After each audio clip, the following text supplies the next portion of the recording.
Você achou aí Atos capítulo 13, vai no versículo 1.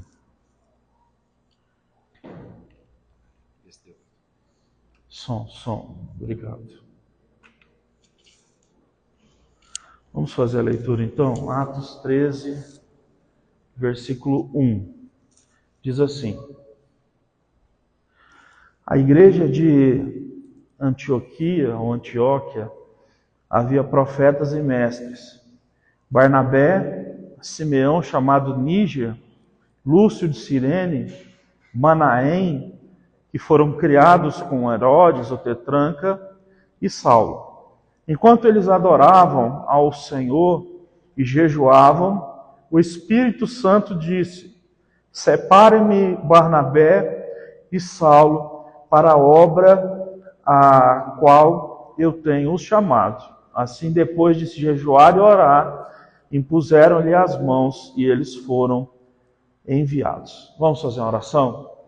Senhor Jesus, fala conosco nessa noite, edifica a nossa fé, aumenta a nossa força espiritual para que a gente possa continuar de cabeça erguida, vivendo o melhor do Senhor, sem deixar com que as dúvidas, a incredulidade tome conta do nosso coração. Abre os nossos olhos para o que é espiritual, para que nos desperta, para que a gente fique sempre observando, ó Deus, com discernimento espiritual, a Tua vontade. Nos ajude sempre, Senhor Deus, a entrar pela porta que o Senhor abre. Nós estamos aqui e te pedimos que a boa palavra do Senhor venha sobre nós, no nome de Jesus. Amém. Amém. Pessoal, o contexto dessa mensagem é que a igreja tinha começado. O apóstolo Pedro, ele tinha começado a pregar. Ele foi o primeiro pregador depois que o Espírito Santo desceu. E depois disso, quando ele saiu de Jerusalém, ele foi para uma casa, e a gente sabe que ele teve uma visão, e o Senhor mandou que ele fosse pregar a palavra para um homem que não era judeu. E os judeus, eles eram muito separatistas, eles não acreditavam que a salvação viria para pessoas que nasciam em qualquer outro país. Poderia ser qualquer outro país do mundo. Eles não acreditavam. Pedro, então, ele teve uma visão de Deus, e Deus disse para ele que o Espírito Santo e a salvação veio também para qualquer nação que viesse a crer em Jesus. Pedro foi lá na casa de Cornélio, que a Bíblia diz que era um homem justo, íntegro, e que dava esmola aos pobres, e quando ele foi lá e pregou, todo mundo recebeu o Espírito Santo. Pedro ficou confuso com aquilo, e outras pessoas ouviram falar, a ponto de Pedro ter que subir para a igreja de Jerusalém para dar explicações do que tinha acontecido. Então, no capítulo 11, por exemplo, você vai ver que Pedro ele teve que dar explicações do comportamento dele. Olha para você ver como burocracia de igreja atrapalha as pessoas de avançarem na fé. Tem igrejas que são tão burocráticas, tão cheias de reuniões, tão cheias de mimimi, de coisinhas, que não tem mais espaço para o Espírito de Deus agir. Não tem mais pregação da palavra. O que tem é simplesmente só formalidade, só coisas para agradar as pessoas, né? Tem que ter um mundo de cadeira atrás do púlpito para sentar os presbíteros, os pastores, cheio de coisas. Falta só o que é o necessário, que é a palavra. Ele foi lá dizer que ele cumpriu o que Deus mandou para ele. Deus enviou essa visão, ele foi lá, pregou, o Espírito Santo desceu. Foi isso que aconteceu. Ele deu essas explicações todas aqui no capítulo 11.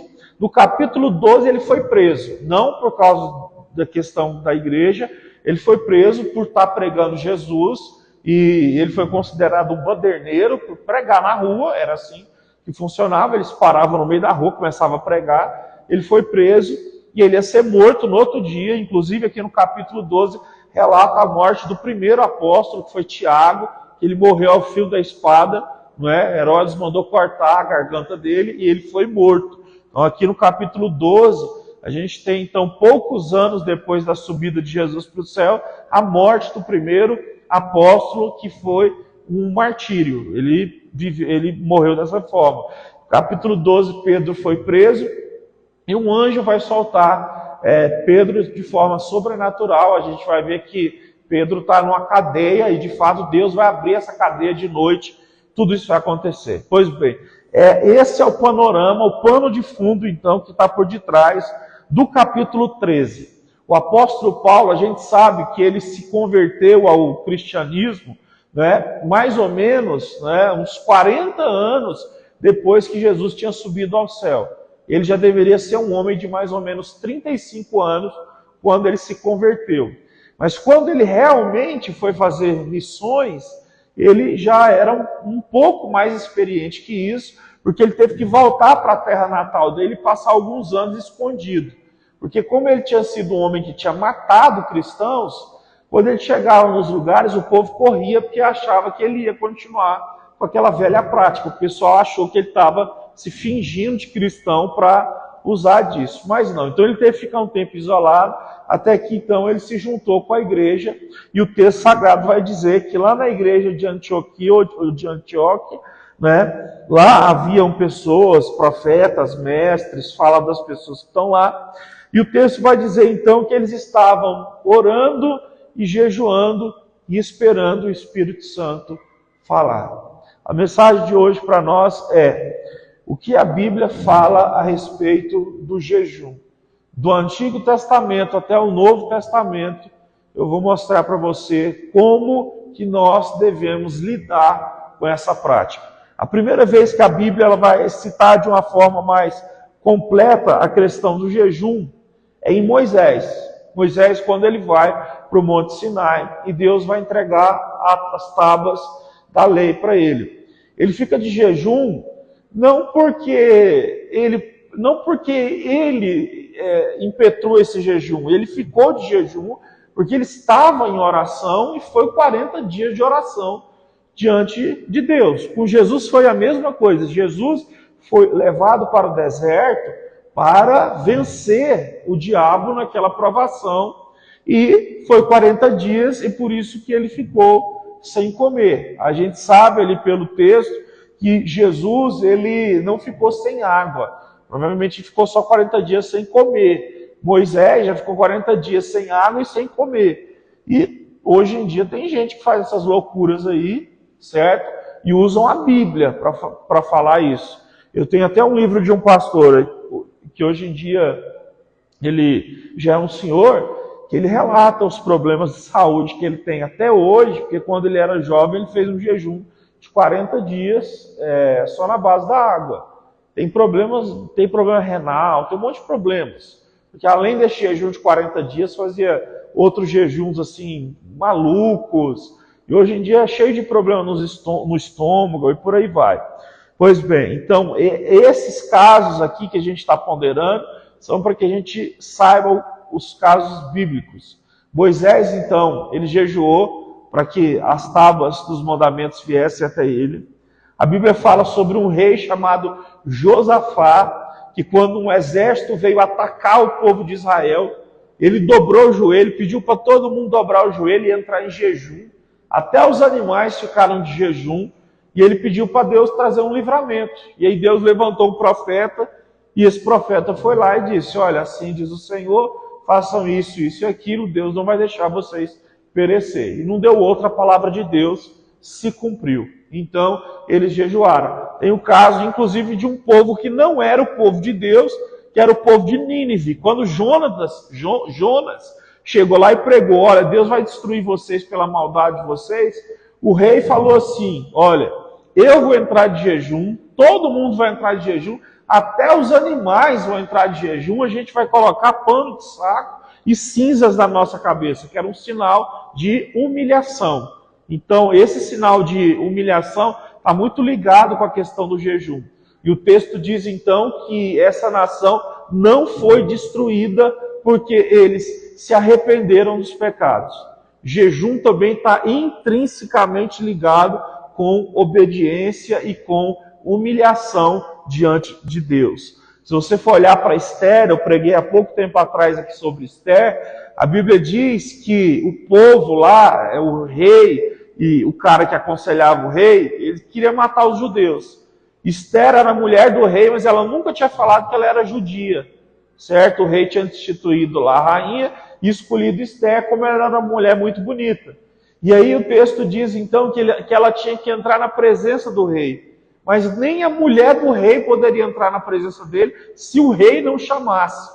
Então ela pediu para que todos os judeus fizessem jejum e oração por um período. Ela também jejuaria e orar, para que depois dessa oração e desse jejum, ela pudesse entrar, ela ia bater para entrar na presença do rei. E aconteceu que eles fizeram esse jejum, essa oração, e ela foi, teve essa ousadia, pediu para entrar na presença do rei, e o rei aceitou ela. Então, vai vendo aí quais são os modelos, né, de jejum e oração no Antigo Testamento. Esdras, por exemplo, quando Jerusalém estava destruída e ele voltou para Jerusalém para cuidar da parte do ensino, porque Neemias voltou para reconstruir os muros, né? Zorobabel voltou para reconstruir o templo e Esdras voltou para começar a falar a palavra de Deus, porque o povo ali não sabia mais a palavra de Deus. Eles ficaram muito tempo presos, escravizados, então não sabia.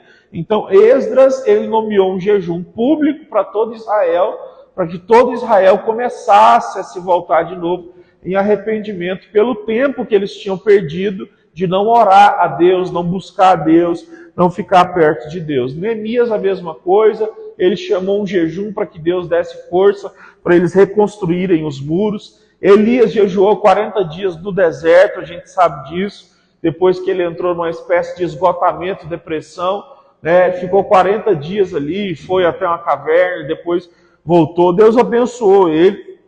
E a gente sabe também que a Bíblia vai falar que Daniel jejuou por 21 dias.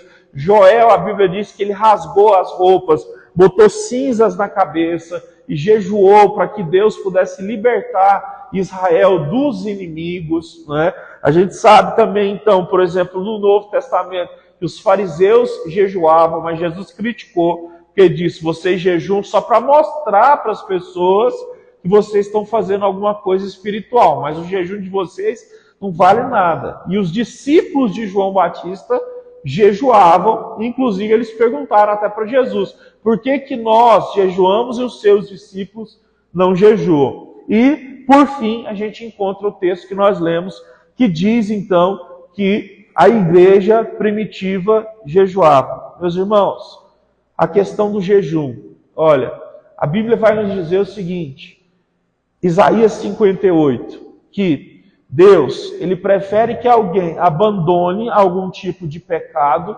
do que ficar um dia sem comer. Ou Deus prefere que você abandone um pecado do que fazer um jejum de 30 dias para alguma coisa na sua vida. A Bíblia, então, quando ela vai falar sobre o jejum, ela não trata o jejum como sendo uma força especial que a gente vai usar quando as batalhas estão mais difíceis, sabe? Vou tentar usar as palavras certas aqui para não complicar ali na frente. Então, é bom que a gente entenda isso. Se, de alguma forma, um cristão guarda pecados no seu coração, esquece o jejum. A não ser que você jejue pedindo graça a Deus para Ele te ajudar a se arrepender. Porque senão não vale nada. É o que a Bíblia mostra. E, na verdade, o que mais acontece nas igrejas é isso. Olha, não existe isso aqui. Você vai em certas igrejas, tem pastores que dizem assim, eu vou jejuar por vocês. Vocês vão escrever num papel quais os desejos que você tem, as promessas que você tem. Eu vou jejuar por você, vou levar no alto do monte, vou jogar óleo, sei lá o quê, e eu vou jejuar por você e Deus vai te abençoar. Não existe isso. Em toda a Escritura não existe essa transferência de responsabilidade com relação ao jejum. E não há essa capacidade também de alguém fazer alguma coisa por nós. Isso aí é você oferecer, entre aspas, um serviço espiritual. Isso é pecado. Isso é usar a palavra de Deus para lucrar, certo? É você olhar para as pessoas que não querem ter compromisso com Deus e que estão dispostas a pagar alguma coisa, né? E essas pessoas pagam e eles vendem esse serviço. E olha, para ser sincero com vocês, a maioria está afim de pagar, sabia? É por isso que essas igrejas interessam. Por que eles estão afim de pagar? Porque, por incrível que pareça, essas igrejas, né, elas têm pessoas que têm boas condições financeiras.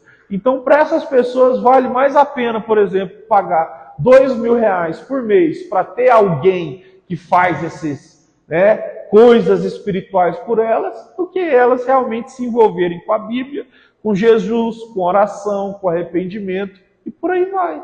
O que mais tem é isso, entende? Mas a Bíblia não diz que é assim. Então, em Isaías 58 diz, é melhor que você pare de errar, pare de oprimir o pobre, pare de fazer as coisas erradas, certo? Do que fazer um jejum. Então, se nesse momento da nossa vida existe algum erro que a gente tem insistido nesse erro, a palavra para nós hoje é, vamos orar, pedir graça a Deus, para Ele nos abençoar, para a gente abandonar esse erro. E que seja com jejum que a gente então caia diante de Deus em arrependimento e jejum, para Ele nos ajudar a vencer isso, certo? Jesus, quando falou do jejum, Ele explicou por que os discípulos dele não jejuavam. Ele disse assim, enquanto o noivo está aqui, ele era o noivo, não tem razão dos meus discípulos jejuarem. O noivo está aqui, é momento de festa. Mas quando eu for, Jesus se referindo à ressurreição dele, quando ele voltaria ao céu, ele disse, aí eles voltarão a jejuar. Então, o Senhor Jesus, ele estava dizendo ali que a presença dele e a palavra que ele pregava era muito clara. E as pessoas, elas não precisavam, certo, do jejum para que elas tivessem sensibilidade para saber onde estava o pecado. A própria pregação de Jesus era tão clara que quem queria seguir ele sabia onde estava o erro e aonde tinha que abandonar o erro. O que é então jejum? Jejum é autodisciplina. Jejum é santificação. Jejum é você ter desejo por Deus, desejo por saber o caminho que Deus quer que você trilhe, o caminho que Deus quer que você trace. Jejum é discernimento espiritual. Jejum nos dá a capacidade de ver a nossa carne sendo mortificada para que o nosso espírito comece a crescer e assim então a gente saiba agir da forma que Deus quer e não da forma como o nosso coração quer. Jejuar então é não agir pelo eu, mas é agir então pelo Espírito. E isso é algo maravilhoso, porque quando a gente entende o que o Espírito de Deus quer para a nossa vida e quando a gente anda nessa direção, nós somos abençoados. A gente começa a perceber então que a nossa vida com Deus, ela é real, porque a gente ora e a gente vê que Deus responde, a gente lê a Bíblia e o texto da Bíblia salta aos nossos olhos, a gente ouve a palavra de Deus pregada na igreja, aquilo ali faz sentido para nós, a gente entende que faz sentido, né, ajudar os pobres, a gente entende que faz sentido ser cooperador da obra de Deus. Tudo isso vai ganhando então espaço na nossa vida, faz sentido valorizar o que? A família, o esposo, a esposa, os filhos, faz sentido fazer isso, então faz sentido colocar essas coisas que são boas em primeiro lugar. Quando isso não existe, não é? A desordem acontece. Quando nós não estamos vivendo uma vida onde nós somos sensíveis a Deus, a gente pode até saber que a gente tem que amar Deus em primeiro lugar, que a gente tem que amar esposa, filho e por aí vai, que a gente não pode usar o dinheiro de forma avarenta, mas a gente não consegue colocar em prática. Mas quando a gente jejua e pede a Deus essa disciplina espiritual, essa graça espiritual, essa santificação espiritual, então a gente começa a conseguir colocar Deus em primeiro lugar. E o que é colocar Deus em primeiro lugar? É você conseguir, né, amar a Deus até mais do que a sua própria vida. Isso é uma coisa assim que é uma loucura falar isso para o mundo. Mas é a palavra de Deus. Quando você consegue amar a Deus mais do que você ama a si mesmo, isso é consequência de alguém que vive uma vida aos pés de Deus, em jejum, em oração, com a sua carne sendo mortificada. Então Deus te mostra o caminho A e você quer o caminho B, mas você ama a Deus e sabe que Ele cuida de você melhor do que você cuida de si mesmo, então você entra pelo caminho A. Você não tem medo, então, de deixar as coisas que você ama na mão de Deus. Você é capaz de colocar sua família nas mãos de Deus. Você é capaz de colocar, né, o seu trabalho nas mãos de Deus. Você é capaz de colocar os seus projetos, as promessas na mão de Deus.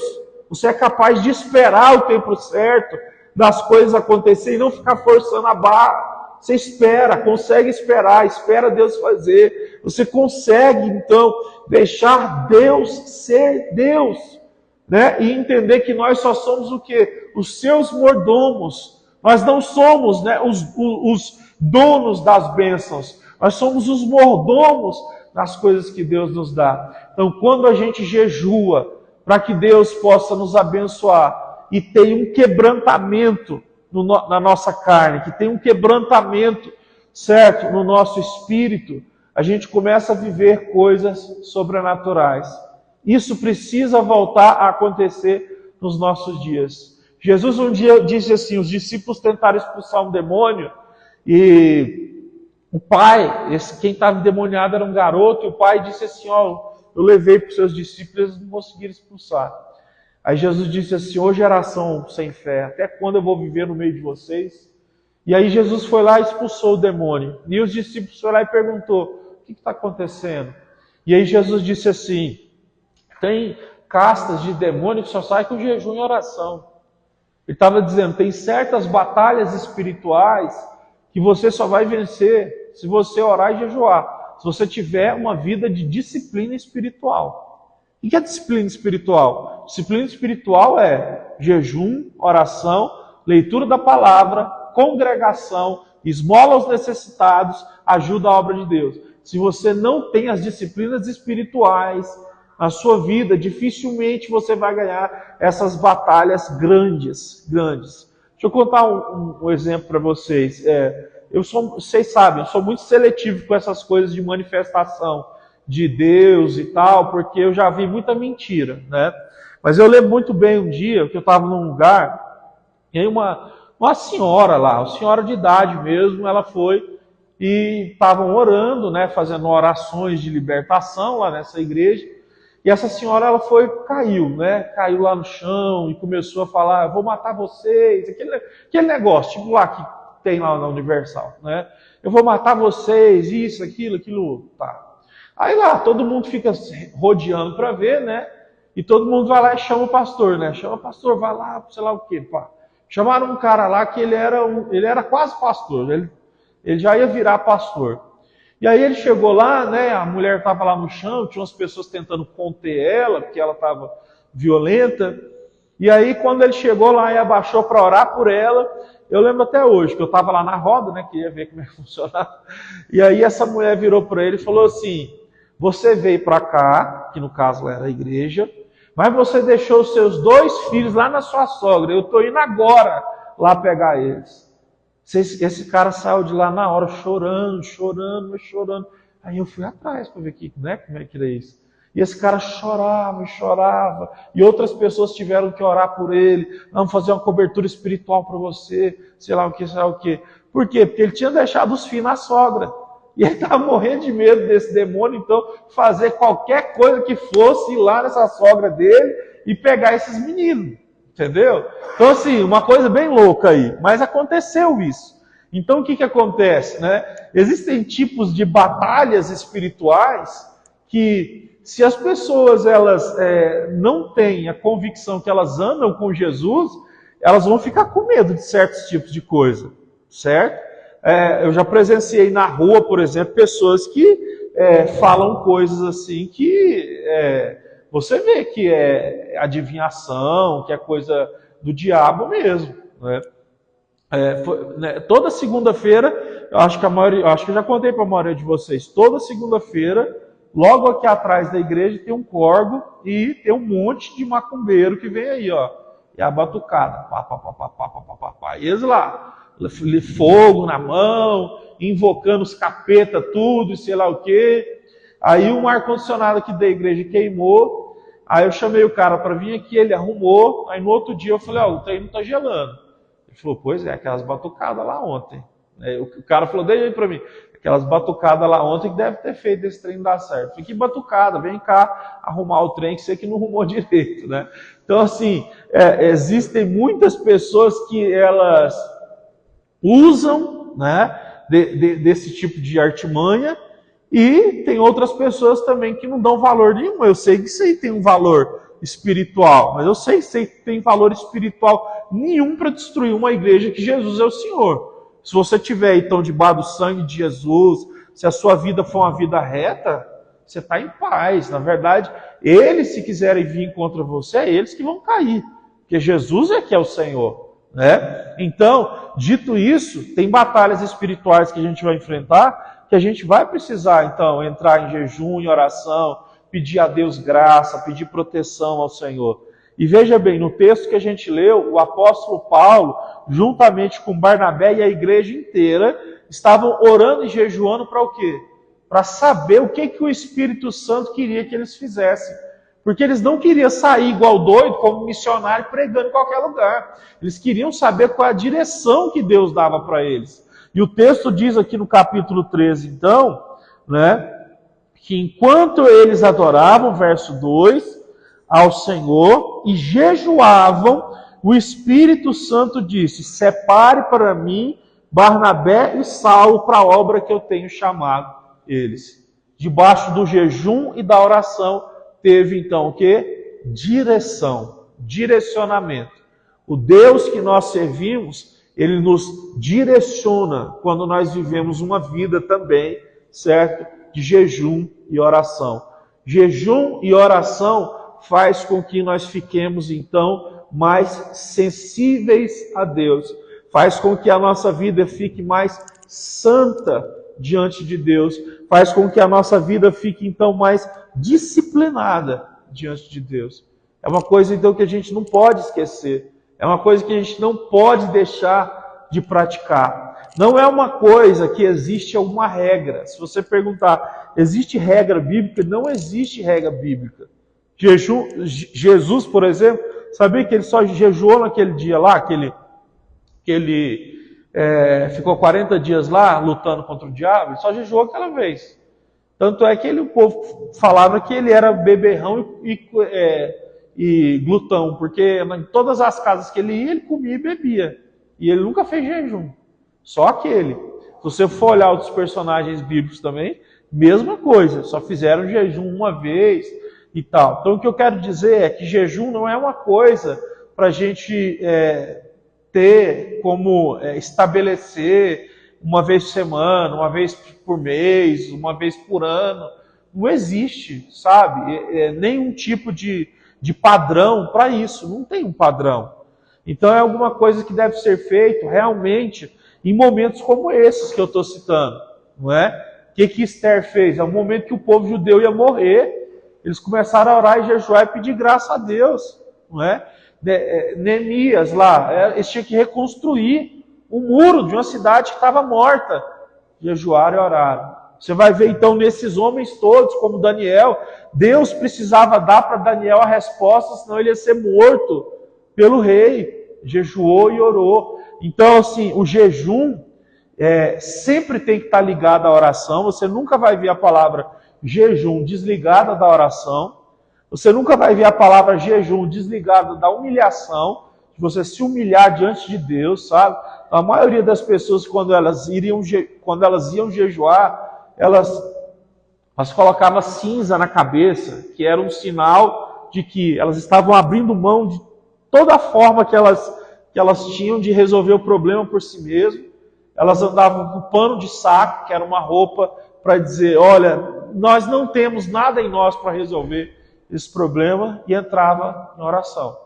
Então, todo jejum está ligado à oração e está ligado a uma devoção de coração completa diante do Senhor. É o que a Bíblia diz. Ela diz bem claro sobre isso. O texto então diz assim, ó, separa-me Barnabé e Saulo para a obra que eu tenho chamado. Assim, depois de jejuar e orar, impuseram-lhe as mãos e os enviaram. Eles jejuaram e oraram de novo para impor as mãos e orar. Por quê? Porque certamente esses dois irmãos eram muito amados pela igreja. Imagina você estar numa igreja em que as pessoas servem a Deus de verdade, elas oram a Deus de verdade, as pessoas realmente estão ali porque amam a Deus e querem o bem de todos. Imagina você passar alguns anos ali. O nosso coração se apega à amizade, não é? Por essas pessoas. Então, penso eu que esse segundo jejum e oração que foi feito aqui, foi porque esses irmãos estavam com dificuldade de deixar Paulo e Barnabé ir. Porque Paulo e Barnabé eram irmãos tão amados que deixar eles irem embora para a missão era algo difícil. Então eles jejuaram e oraram de novo, e depois disso colocaram a mão na cabeça dos dois, né, impuseram as mãos e deixaram eles partir. E ali eles partiram. Então, a mensagem de Deus, para a gente terminar, a nossa conclusão é: o que pode estar faltando para nós nesse dia de hoje é um jejum mais bíblico, é um jejum mais correto, é um jejum mais centrado nas Escrituras, é um jejum que vai nos fortificar, é um jejum que vai amassar o nosso eu e que vai exaltar o Espírito de Deus que está dentro de nós. É como a palavra diz, para a gente encerrar, se você puder abrir aí, abra em Gálatas. Gálatas fala sobre a guerra que existe dentro de nós. Gálatas 5.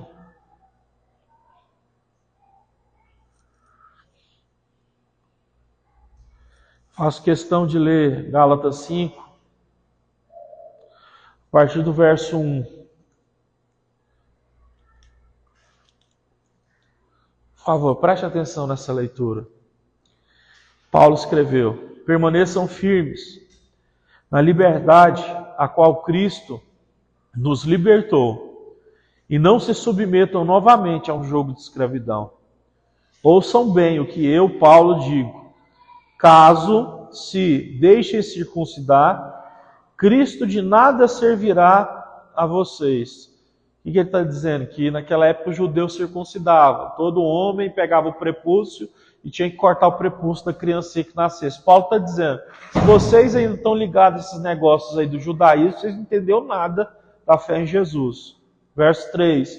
Mais uma vez eu declaro a todo homem que se deixar circuncidar, que ele também está obrigado a toda a lei. Paulo está dizendo, você quer circuncidar então? Você quer agradar os judeus? Você cumpre a lei inteira. Inclusive na lei está dizendo que você não pode usar uma calça com a malha jeans e uma camiseta com malha de algodão. Então ela está dizendo que isso é pecado. Diz também lá na lei dos judeus que não pode aparar o canto da barba. Né? Então assim, é uma série de leis que Paulo está dizendo. Você quer então circuncidar? Cumpre tudo então. Você dá conta? Ninguém dá conta. Só Jesus cumpriu toda a lei sem pecar. Verso 4. Vocês que procuram ser justificados pela lei, vocês estão se separando de Cristo, caindo da graça que Deus os dá. Verso 5. Pois, por meio do Espírito, aguardamos pela fé a esperança da justiça. Porque em Cristo Jesus, nem a circuncisão e nem a incircuncisão tem efeito algum, mas sim a fé que atua pelo amor. O Deus que a gente serve é bom demais. É a fé que atua pelo amor. Não são as leis, não são julgos pesados colocados nas nossas costas. É o grande amor de Deus que foi entregue na cruz. Verso 7. Vocês corriam bem. Quem os impediu de obedecer à verdade? Tal persuasão não provém daquele que os chama. Um pouco de fermento faz fermentar toda a massa. mas eu estou convencido no Senhor de que vocês não pensarão de outro modo, e aquele que os perturba, seja quem for, sofrerá condenação. Paulo dizendo, vocês começaram bem, acreditando na cruz, na salvação, agora querem seguir a lei. Olha, um pouquinho de fermento, entrou os falsos mestres aí na igreja, um pouquinho de fermento já fez fermentar, e vocês achar que agora tem que seguir a lei de Moisés, né? Olho por olho, dente por dente, e ele dizendo, nós estamos debaixo da nova aliança, que é o sangue de Jesus derramado. Verso 11, irmãos, se ainda prego a circuncisão, por que eu continuo sendo perseguido? Nesse caso, o escândalo da cruz teria sido removido. O próprio apóstolo Paulo falando, por que as pessoas estão me perseguindo? Não é porque eu prego a circuncisão, é porque na verdade eu prego a cruz de Cristo, que é um escândalo para todo mundo, porque o que Jesus fez é um escândalo. A salvação de Jesus, a morte dele, é um escândalo para todo mundo que está debaixo dessas religiões humanas. Verso 12. Quanto a esses que os perturbam, quem dera que se castrassem. Irmãos, vocês foram chamados para a liberdade. Contudo, não usem a liberdade para dar ocasião à carne, mas sirvam uns aos outros por meio do amor. Pois toda a lei se resume em um só mandamento: ame ao seu próximo como a você mesmo. Mas, se vocês mordem e devoram uns aos outros, cuidado para não se autodestruírem. Vamos lá, por fim, verso 16.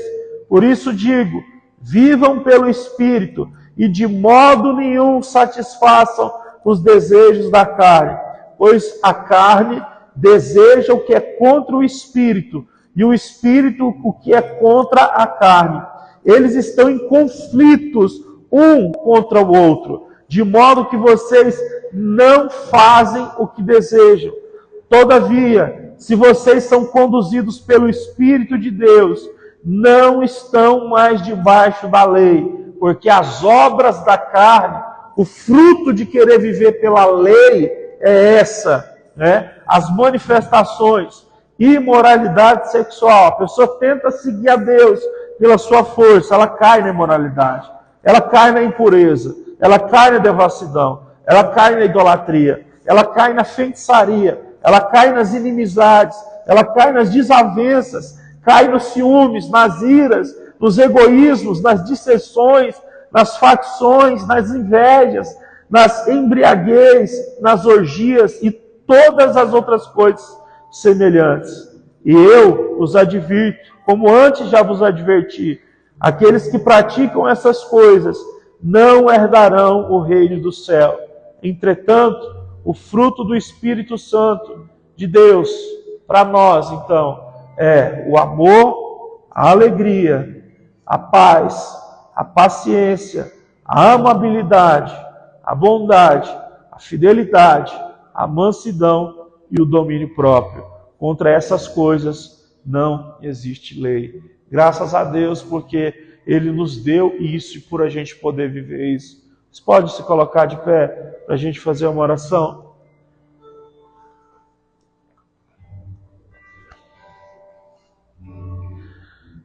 Ó Senhor Jesus, nós oramos a Ti nessa noite, te agradecendo por todos os que estão diante da Sua santa palavra. E nesse dia o Senhor Deus nos tire deste peso da escravidão da lei.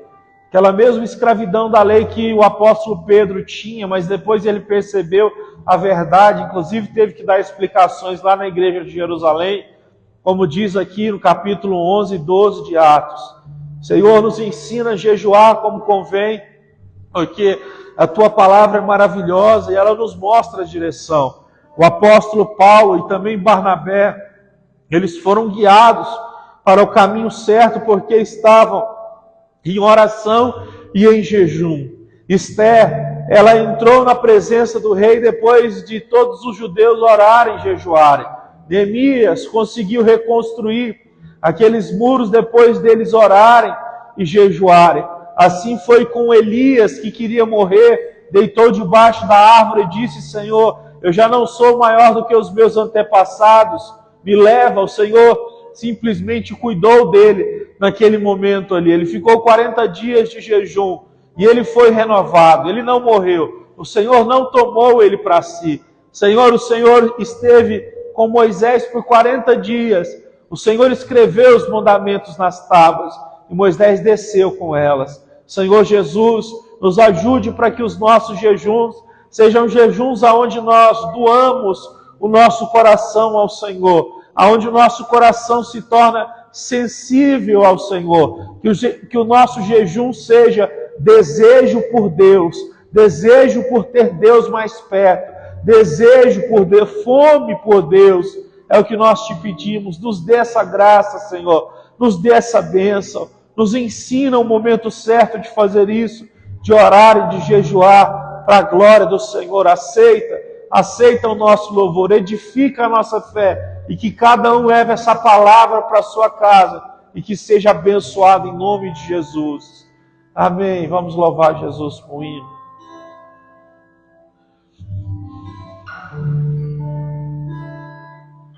Sejas meu universo, eu quero dar-te só um pouco do meu tempo.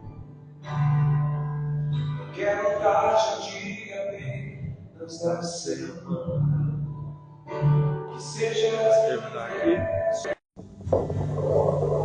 quero dar-te as palavras do coração, que saio de luz de bênçãos da minha boca. Que sejas meu universo, que sejas tudo o que sinto e o que penso. Que de manhã seja o primeiro pensamento e a luz em minha janela.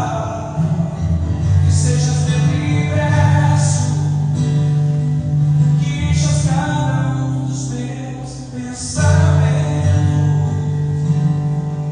Que a tua presença, o teu poder seja o alimento.